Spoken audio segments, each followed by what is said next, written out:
Good day everyone, this is Gian, and I'm doing a video today on AndrewYang2020 and the freedom dividend and food waste in the United States of America. So to let everyone know that Americans waste an unfathomable amount of food. In fact, according to a Guardian report released this week, roughly 50% of all produce in the United States is thrown away. 50%. Alright, so if you produce 60 million tons of food for $160 billion worth of produce annually, and a third of all foodstuffs. So in America, United States of America, they're throwing away 60 million tons of food annually, which adds up to a waste of $160 billion. All right? Now, if you look at how many people live in poverty in the United States, you will come to 39.7 million people in the United States of America lives in poverty. This means you have malnourished children, you have people that's skinny, they are unhealthy, they're not doing well, and they can't afford to buy good food, or even food at all at some times. Maybe have one meal a day. I'm reading here of statistics that I found online. So that is 13.9% of people in the United States of America that is starving, that lives in poverty, while you're throwing away 60 million tons of food a year, costing you $160 billion. Now, if we look at the freedom dividend from Andrew Yang, which is $1,000 a month, all right, that goes to everyone that's 18 or older. How many people will now be able to purchase the food that is being wasted, that's being thrown away, which the country is running at a loss of $160 billion. But now you're going to have, let's say, out of the 39.7 million people that live in poverty, let's say you have 28 million people, which is the adults, that's going to get $1,000 a month. That's $28 billion that people now have in their hands to purchase the food that's being thrown away. Now, what is the benefit of the freedom dividend for everyone involved? Every single business that currently exists, that sells food, that makes food, that has a shop, that has a business, that involves food, is throwing away food on a weekly basis, a daily basis. And they're running at a loss. Therefore, your prices in the store has to go up because they already purchased all the meat, all the tomato sauce, they already purchased everything they have in their shop, and they already have to make up prices from products that are being sold to pay for the products they're going to be throwing away. So you're paying for not just the item you're buying, you're paying for 2, 3, 4 items that's being thrown away later on.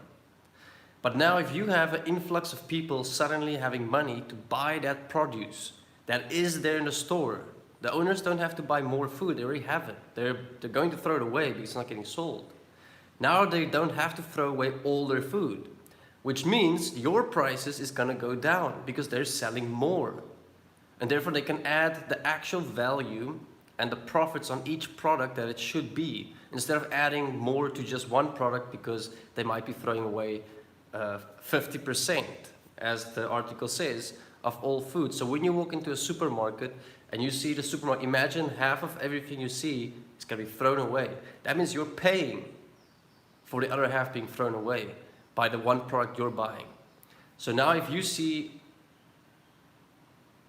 what was the amount? Let's say $28 billion coming into your stores, into your restaurants.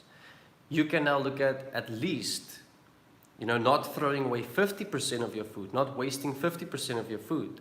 You might be wasting 10, 15% of your food. The reason I'm saying 10, 15 is because people that can currently afford all the foods they want, they might not be buying as much as they would like, or the produce that they want because of still hefty prices. So suddenly you're going to see shops actually wasting less, people wasting less, and you're going to see more people making profits. because more people is going to be able to buy the products that's in the store, and the United States of America won't run at a loss of $160 billion a year for wasted products. It will actually start making the GDP higher and better because there's actually a movement of money and funds working around communities, working around businesses, and people don't have to spend that much money on getting rid of waste. So this is simple math. This is really with common sense math. I don't even have to do all the numbers because it just makes sense when you look at it. So if we can get our minds to look at life in a holistic view, then we can take this freedom dividend of $1,000 and we can put it into anything else that is in this world. Medication, you can take it into clothing, you can take it into food as we just did, you can take it into transportation, you can take it into housing, you can take it into building, you can take it into education, you can take it into creativity, you can take it into hobbies, you can take it into so many things where you will see a sudden rise. And all I did was use there's currently 39.7 million people in the United States of America that has no buying power. They're in poverty. You're going to give 39.7 million Americans buying power. That means your business is going to have 39.7 million new customers that you can target, that you can support.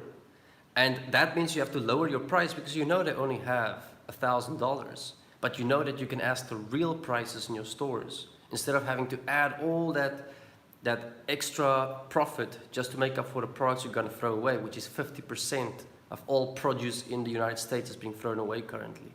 So our prices can become honest, can become less, and we can target 39.7 million more people. So that's all I want to do today is on the freedom dividend, people in poverty, and food waste.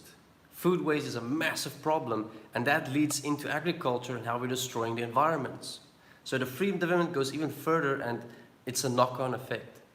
Because everyone wants profit, but once people have more buying power, they can hold companies more accountable, because you have more votes. We vote with our money, where we spend our money. And this is also where we can start, as Andrew Yang says, have corporations and companies serve us, instead of us having to serve them.